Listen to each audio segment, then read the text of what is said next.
remarks made by Health Cabinet Secretary Aden Duale during a public event in the Fay constituency, Mandera County, continue to spark political controversy. Today, the Democratic for Citizens Party, DCP leader Rigathi Gachagua led a fresh criticism of the remarks during a tour in Gategi, Kirinyaga County. However, Duale has maintained that his comments were quoted out of context and misinterpreted in a deliberate attempt to distort what he said. Speaking in Kirinyaga County, former Deputy President Rigathi Gachagua accused Duale of making remarks that insulted the Mount Kenya community. Gachagua urged Kenyans not to blame the community for the statements, insisting that they reflected Duale's personal views. Na huyu si Duale anaongea, huyu ni Kasongo. Mimi namjua hii Kasongo, si nilikuwa na yeye.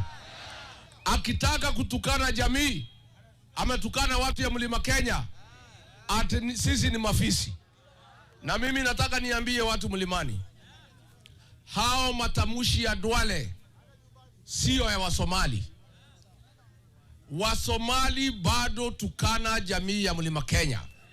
Huyu ni Duale binafsi. Gachagua also turned his criticism on President William Ruto, claiming that Duale's remarks were part of a broader political attack targeting Mount Kenya leaders.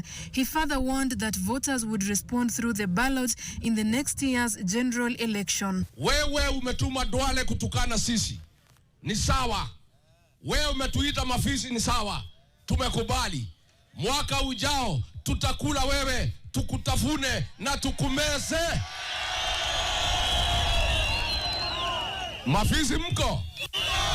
But the health seers insist that the remarks he made in Lafey constituency, Mandera County, were taken out of context and misinterpreted in a deliberate attempt to distort what he said. Duale wrote on X that he used a Somali proverb as a figure of expression and never directed it at any community or intended to demean anyone. He also decries what he terms as selective outrage and standards. I saw a cabinet minister making I remarked, I don't know whether to laugh or cry. In this day and age, using language I can't even repeat to describe a community, and imagery to describe a community.